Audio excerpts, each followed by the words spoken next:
So yesterday Kim and I came to Arches National Park and it was full. We couldn't get in, so we camped on BLM and we decided that we would come and get up early this morning and come out and see if we could make it in, and we did. This is so awesome. We're getting ready to climb up into this arch. Gotta watch our steps for a second here. This is so cool. Check it out. Hi everyone, I'm Roy. And I'm Kim. And this is our converted 136 ProMaster van named Rocky. We aren't your normal everyday van lifers, we're pickers. Our goal is to travel to many exciting places and search for items to sell in our online eBay store. So join us on our many adventures because we are Nomadic Pickers.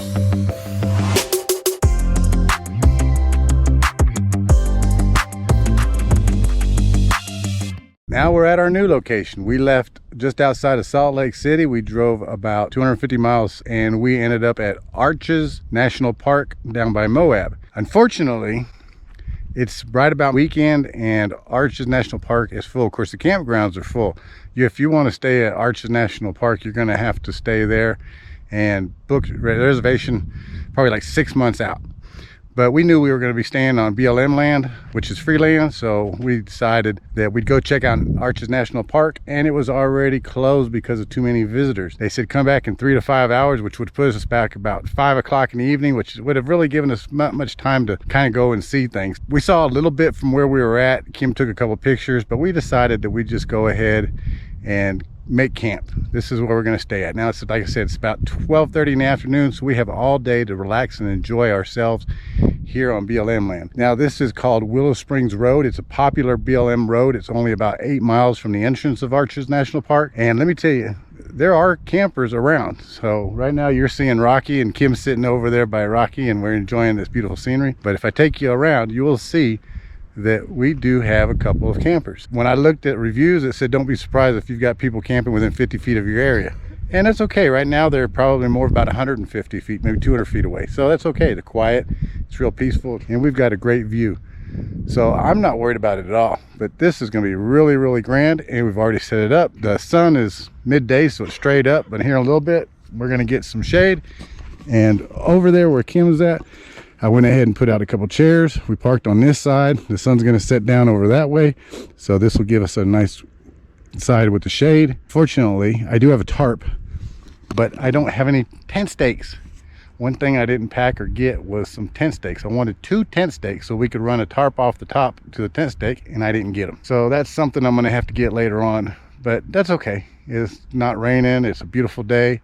It's gorgeous, and who can complain when you can get sights and things like this? In the mountains, you can see some snow on top of the mountains. Arches National Park is just right over the hill right over there. So we get to see a little bit of this beautiful area, and that's grand. I'm really happy about that. Let me go see what Kim's up to. We decided to walk up the hill a little bit and see what we could see standing up here.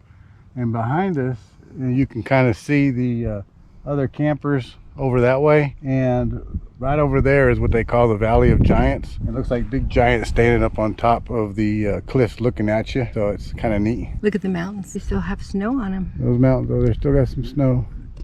It's real pretty. It is really nice. Desert, but it's nice. Yeah, it is. It's not too hot. Not yet. No, it's not too hot. I mean, it's like I said, midday and the sun's like right above us. Did you bring your water? Yes. You got a water with you? And I got my water with me, my little sports water carrier, so we're good to go. We got some water. Haven't even taken a sip yet. Like I said, we're not walking real far, but because it's pretty warm out, I thought we better bring a little water with us. Kim's got a neat little walking stick. Yeah. Tell them about your walking stick. Well, we got it a long time ago, and everywhere we go, we put a little pin on it. So which one you got on there now? I think Kings Lake from Texas and Grand Canyon. So that's a nice walking stick. Yeah. So you said we get a pin everywhere we got, but you only got 2 pins on there. I know. We got to get some more. We keep forgetting to get them, and we're going to have to order them off eBay. That eBay's a good place to get pins, isn't it?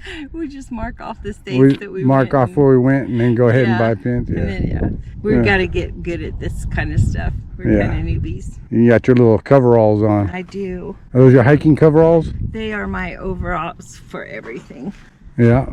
Yeah. Comfortable? Mm-hmm. Got pockets. Got pockets, carry everything. I'm not a girly girl. No, you're not. It is just beautiful here. We are just loving it, and it's free. This is what I'm talking about. This is the way US is supposed to be. It's supposed to be free in America. Places like this where you can see beautiful sights and camp. Paid campgrounds are great if you want to be glamorous and be close to something, or have maybe hot showers, hot water, hot running water. We have a hot shower. It's just parked outside. But we have a hot shower, and we got water and electricity and toilet. We're all good to go. And with our solar, we have all the electricity we want with the sun shining. So if you're interested in coming towards Arches National Park in Utah and you just want to stay for free instead of paying the exorbitant amount of money at the campgrounds and trying to book 6 months to a year in advance, come off to Willow Springs Road. It's really nice. Or other places. There's more than just Willow Springs Road. This seems to be very popular, but there are a lot of other places. There's another one about a mile down the road. I don't remember the name, but there's lots of, this is all BLM land out here, so it's all free camping. Come out and enjoy it. Water, water, I need water. I'm just kidding. It's not that bad. In fact, I even have some water right here. So I'm good to go. All I'm saying is when you're going out on a hike, make sure you take water with you. Whether it's 70 degrees outside or 100 degrees outside, that sun can take a toll on you. And if you feel thirsty, even a little bit thirsty, that means you're a little bit dehydrated. So when you start getting a little thirsty, take a sip of water and enjoy the rest of your hike. I wanted to say that when you're out there on BLM land, if you want to take a shower and you got a setup like ours, it's real simple. Kim and I are able to take a shower when we want to because there's nobody out and around other than maybe a few campers way out in distance, but we're good. And this is how we did it. I used some parachute cord or 550 cord with a bunch of little cheap carabiner hooks that I bought off of eBay, and I got 12 of them. They're inexpensive, but I just ran one across here on a couple of D-rings, and then that holds that across. And then what we do is we pull the shower curtain across like this, and once we got it connected, then we take a couple of magnets and secure it to the door on each side, and we have ourselves a shower curtain. One of the things that I got was a wood teak bathroom stand. I picked this up at a thrift shop because I like to go thrifting. You know that. Nomadic Pickers. We like to go thrifting. So I picked this up at a thrift shop. They had this for $2.99. Teak wood, super strong, very nice. And all we do is just sit it down on the ground. Then you can either take a bucket and you can use something like this. Now this is called Evasion. It's kind of a off-brand, but it works really good. It works with charging, or you can buy them with ones that work with batteries. And you just recharge it. You just drop this down in a bucket, and they have a little stand or a little hanger, and then you can hang it up like a real shower. You can hang it on a suction cup, or you can a regular hook, or you can just stand there and shower like this. And once this is in that bucket, it's got an on-off button, and you just shower yourself down, turn the button off, soap yourself up, turn it back on, rinse yourself off. Works really good. Does pump some water though. If you try to conserve water, I would say this might not be the best solution for that, but it does work real good. Sometimes just like a sprayer, think like a bug sprayer or a bug pump, where you pump it up and then just spray. Those work very good too. Well, we're fortunate enough that we put in a water tank back here, and that's a 21-gallon water tank. It's connected with water, and propane runs up underneath here and connects to a hot water on-demand shower system. This is called a Thermomate. This is a really good brand. It works really good. Let me tell you, I'm going to tell you right now, this is your hot right here, not hot and cold. This is hot, and the higher you turn it up, the hotter it gets. We run it on its lowest setting, and that is hot enough for a shower outside. If you turn it up to about halfway, it's going to be super hot, and anything past that, you're probably going to be scalding yourself. So we keep it on the lowest setting, plus it runs less gas doing that. The next thing we do is we have this little shower wand. We've got a motorcycle going by, but it's real simple to use. Let me demonstrate real quick.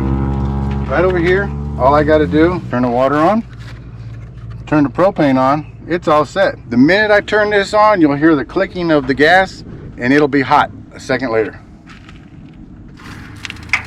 You hear the clicking, and now it's warm. That fast. I mean, it was just great. That is some nice shower there. Turn the water and gas back off so I don't forget. But yeah, that is just wonderful. And we just chose not to hang this up high and have it on a hanger. We chose to keep it down here so that way we could just shower off and control it.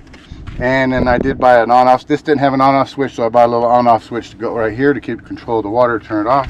And we chose just to keep it here so we could rinse off and do it that way. And that works really, really good. Once you're done with the thermo hot water on demand system, and people use these in their houses, you just got to make sure they're vented out, because this is where the vent is for the propane exhaust. You can use it in a house, just make sure you have a vent close by or a window close by when you use it so it vents out. But it's really good. A lot of people have these, and the only other thing you got to do is underneath is just a little drain plug, and it's just a, you just turn it, and whatever water's in there, just let that drain. And you don't have to do that every time. I just showing you where it was, but you could do that. But if you're going to be in cold temperatures, say like several days of freezing or below temperatures where you're going to be under 32 degrees even during the day, then you want to make sure if you use something like this, drain it, or if you want to make hot water to bring inside, you drain it so it doesn't freeze up and bust. But it is really good.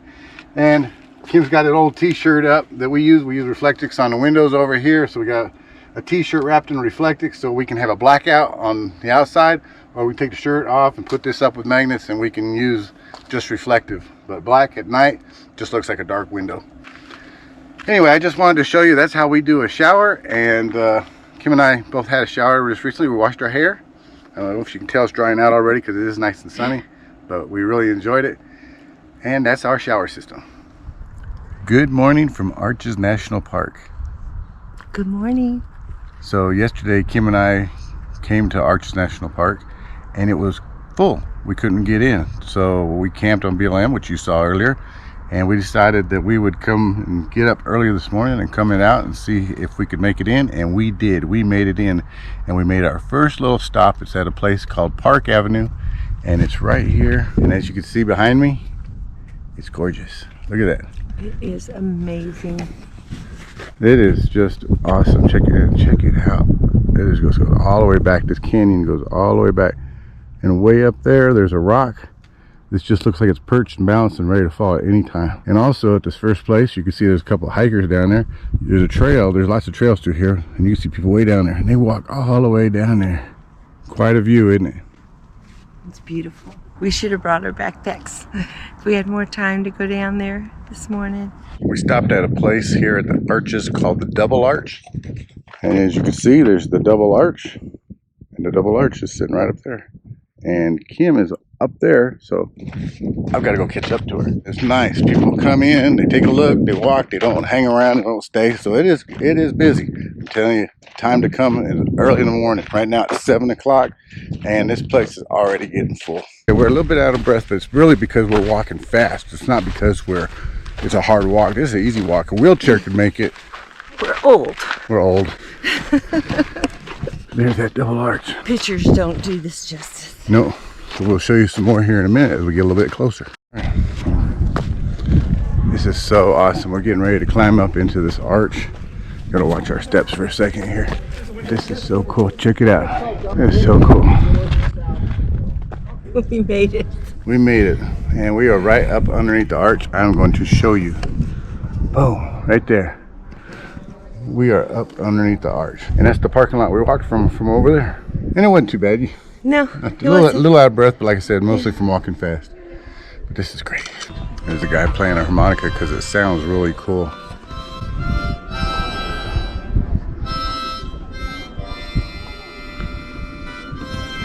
So I climbed up here to the rock where the arches are at, just so you could see the magnificent view from up here.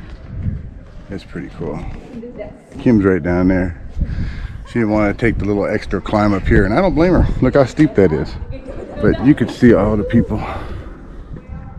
We are getting ready to head off. We are very happy and excited today because about 2.5 hours away, and we are going to meet up with some other YouTube friends, and they are Matt and Christina from Clairity Off Grid. And if you haven't seen or know about their channel, we'll put a link in the description down below. But we have watched their channel. We've enjoyed their van life. They're not full-time van lifers either, and they do really good. They go all over, and they're just a fun couple to watch. So we're gonna go check them out. And our Rocky was inspired from their build, so we're very thankful. Yeah, well, by watching their videos, they have a small 136 ProMaster van as well, just like our Rocky van. Kind of the concept of their design is kind of what we used when we built ours. I can't say there's any similarities, but there's a floor pan that would be kind of like the same thing, where the bed is, where the cabinetry is, where the commode is, or the toilet, the sink, refrigerator, all that's kind of similar. Now it's a lot different than theirs by every aspect, but the floor plan is in a sense kind of say just by watching their videos. They were very helpful, so we really appreciate them, and we can't wait to go see them because we're going to head there. We should be there probably about 3 hours, so we'll see you down the road. Have a good day.